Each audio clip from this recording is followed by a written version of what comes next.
South ఇండియాలోని అతి తక్కువ ధరలకి రత్నాలనందించే ఏకైక సంస్థ 6JVR. నమస్తే, వెల్కమ్ టు సుమన్ టీవీ. నేను మీ సాయి భైరి. ఈ మధ్యకాలంలో చిన్న పెద్ద మహిళా పురుషులు అనే సంబంధం లేకుండా వరుసగా హార్ట్ అటాక్స్ అనేటివి మనం వార్తలు వింటున్నాం. ఆ కారణంగా ఎక్కడ పడితే అక్కడ పిట్టల్లాగా రాలిపోతున్న జనాన్ని చూస్తున్నాం. అయితే అన్ని వ్యాధులకు మెడిసిన్ ఉన్నట్టు ఈ హార్ట్ అటాక్స్ రాకుండా కూడా వ్యాక్సిన్ రాబోతుందా? ఇది సాధ్యపడేటువంటి విషయమేనా? దీనికి సంబంధించి మనం మాట్లాడదాం. మనతో పాటు డాక్టర్ రవికాంత్ గారు ఉన్నారు, కార్డియాలజిస్ట్. సార్ నమస్తే. నమస్తే అండి. సార్, హార్ట్ రాకుండా ఒకవేళ వచ్చిన నయం చేసేటువంటి మెడిసిన్ లేదా రాకుండా ఉండేందుకు వ్యాక్సిన్, ఇది సాధ్యమయ్యేటువంటి పని అంటారా? హార్ట్ అటాక్ రాకుండా ఇప్పటికైతే పూర్తిగా రాదు, ఏ మనిషికి రాదని మాత్రం ఏ డాక్టర్ బల్లగుద్ది చెప్పలేరు.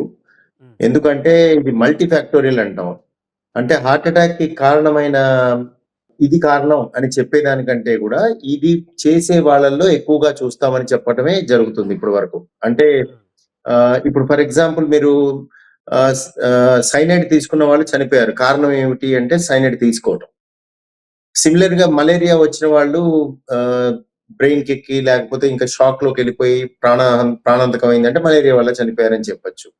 కానీ హార్ట్ అటాక్ వచ్చిన వాళ్ళకి మాత్రం ఏంటి కారణం అని చెప్పాలి అంటే నువ్వు సిగరెట్ తాగటం వల్ల వచ్చిందా, షుగర్ వల్ల వచ్చిందా, బీపీ వల్ల, రక్తపోటు వల్ల వచ్చిందా, ఇలా వాళ్ళు చేసిన ఏ మార్పు వల్ల వచ్చింది, లేకపోతే తిండి తినటం వల్ల వచ్చిందా, ఇటువంటి కరెక్ట్ గా క్లియర్ గా చెప్పలేరు. ఎందుకు అంటే అది మల్టీ ఫ్యాక్టోరియల్. అంటే ఒక కారణం ఉండదు, చాలా కంట్రిబ్యూటింగ్ ఫ్యాక్టర్స్ ఉంటాయి. అంటే మనిషిలో మొట్టమొదటిది ఏంటి అంటే మనిషిలో ఉన్న తత్వం, అంటే కొలెస్ట్రాల్ పేరుకునే తత్వం. అంటే కొలెస్ట్రాల్ హై ఉండక్కర్లే, కొలెస్ట్రాల్ పేరుకునే తత్వం రక్తనాళాల్లో ఇమిడిపోవటం, దాన్నే ఫ్యాటీ స్ట్రీక్ అని కానీ ఫ్యాటీ ప్లాక్ అని కానీ అంటారు.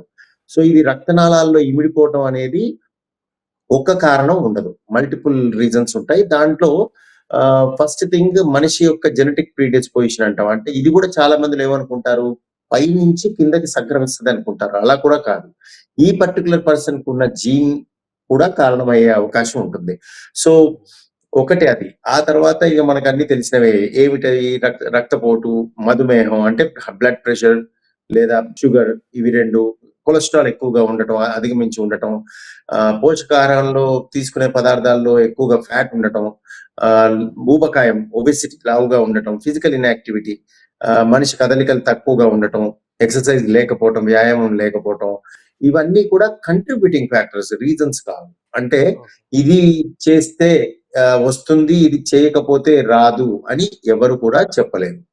ఇవన్నీ కూడా చైనా ధరలో కొంత సత్ఫలితాలు ఇచ్చినట్టుగా వార్తలు వినిపిస్తున్నాయి. అక్కడ హార్ట్ అటాక్స్ రాకుండా చేస్తున్నటువంటి ప్రయోగాలలో భాగంగా వ్యాక్సిన్ కొంత మేరకు మంచి రిజల్ట్ వచ్చినట్టుగా చెప్తున్నారు. రక్తనాళాల్లో పేరుకుపోయినటువంటి అడ్డుకునేటువంటి విధంగా కూడా వారు చెప్తున్నారు. అంటే దీంతో ఇక పూర్తిగా కొంత మేరకు తగ్గించేటువంటి అవకాశం చూడొచ్చా సక్సెస్ అయితే?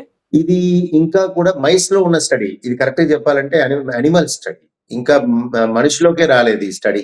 సో ఇది యానిమల్స్ లో చేసి చైనీస్ వాళ్ళు అది జర్నల్ పబ్లిష్ చేశారు, నేచర్ అనే జర్నల్లో. సో మీరు అంటే దీన్ని ఇది ఇంకా ఇంతకు ముందు కూడా ప్రయత్నం చేయడం జరిగింది. అంటే ఇక్కడ చేసేది ఏంటి, హార్ట్ అటాక్ రాకుండా అంటే హార్ట్ అటాక్ కి వచ్చే కారణమయ్యే ఫ్యాటీ బ్లాక్, అంటే ఆ బ్లాక్ ఏదైతే ఉందో కాలాంతరంలో 10 ఏళ్లకో 5 ఏళ్లకో పెరిగి హార్ట్ అటాక్ కి దారి తీస్తుంది అన్న ఆ బ్లాక్ గ్రూప్ అసలు తయారవ్వకుండా, పోస్ట్ పోన్ అవ్వడానికి కానీ తయారవ్వకుండా ఉండడానికి కానీ వాళ్ళు ప్రయత్నం చేస్తున్నారు. అది ఎలా, ఒక వ్యాక్సిన్ కనుగొని ఈ వ్యాక్సిన్ ద్వారా లోపల యాంటీబాడీస్ ప్రొడ్యూస్ అయ్యి ఈ ఫ్యాటీ స్ట్రీక్ ఏదైతే నేను ఇందాక చెప్పినట్టుగా రక్తనాళాల్లో ఇమడటం అనేది జరగకుండా ఉండటానికి WBC సెల్స్ కానీ దాంట్లో ఉన్న కంట్రిబ్యూటింగ్ ఫ్యాక్టర్స్ ఉంటాయి, ఫైబ్రోనెక్టిన్ అని, ఇంకా రకరకాల పదార్థాలు ఉంటాయి. ఈ పదార్థాలన్నీ కూడా అక్కడ చేరకుండా ఉండటానికి వ్యాక్సిన్ ని కనుగొని ఆ వ్యాక్సిన్ ని మైస్, ఈ ఎలుకలు, వీటిల్లో స్టడీ చేయడం జరుగుతుంది. అంతేకాని ఇంకా రెవల్యూషనరీగా మనము ఇప్పుడే చెప్పలేము. ఇది బిగినింగ్ అనుకోవచ్చు, ట్రై చేస్తున్నారని అనుకోవచ్చు. ఇంకోటి, ఈ వ్యాక్సిన్ ఇంకా పిల్లర్ స్టేజ్ లో ఉన్నట్టు. దీని తర్వాత నీకు ఇందులో సక్సెస్ అయితే, ఏ విషయంలో సక్సెస్ అంటే మీరు ఒక ఇంపార్టెంట్ పాయింట్ గమనించాల్సింది అంటే గుండెపోటు రాదు అని కాదు, గుండెపోటుకి కారణమయ్యే పరిస్థితిని పోస్ట్‌పోన్ గాని, రాకుండా చేయటం గాని ప్రయత్నం చేస్తున్నారు. సో, అంటే ఇది కూడా పూర్తిగా ఎఫికసీ రాకుండా ఇంకా తెలీదు. ఉండేటువంటి పరిస్థితి అయితే ఉండదు. ఆ! అలా గట్టిగా చెప్పలేం.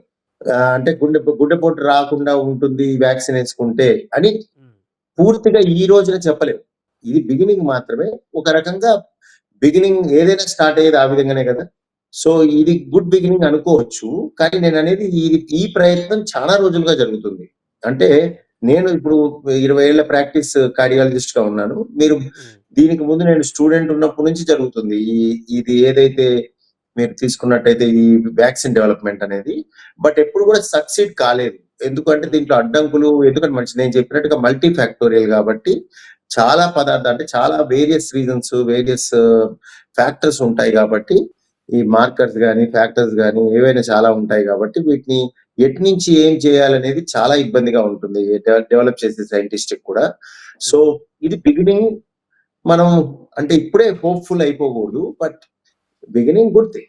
అంటే ఇది ఎంత మనకి లక్కీగా మనిషికొచ్చి మనిషిలో కూడా పోస్ట్‌పోన్ అయ్యే విధంగా, లేకపోతే రాకుండా చూసే విధంగా వస్తే అంతకంటే ఆనందించే వాళ్ళు ఎవరు ఉండరు. ఫర్ హ్యూమన్ థిస్ థింగ్ మీరిప్పుడు చూడండి జీన్స్ కూడా ట్రేస్ అయ్యాయి. హ్యూమన్ జీనోమ్ ప్రాజెక్ట్ అని ఎప్పుడో చేశారు మీకు గుర్తుంటే. సో, స్టిల్ అది ముందుకు పోయి ఇప్పుడు అందుబాటులోకి ఎస్పెషల్లీ ఆంకాలజీలోకి గాని, మెడికల్ ఆంకాలజీలోకి, హెమటాలజీలోకి వచ్చింది. సో, అలా ఒకటొకటి అంచెలంచెలుగా ఒక డెకేడ్, 2 డెకేడ్‌లు పడుతుంది. ఏదైనా గూడా రావటానికి. కొన్నిసార్లు 50 ఇయర్స్, 5 డెకేడ్స్ కూడా పడుతుంది. ఇలాంటి ప్రామిసింగ్‌గా మ మనిషికి రావాలి అంటే. సో, వేచి చూడాలి నా ఉద్దేశ్యం. ఇంకా ఇప్పుడే రైట్. మనము మనిషిలో వచ్చేసిందనుకోకూడదు.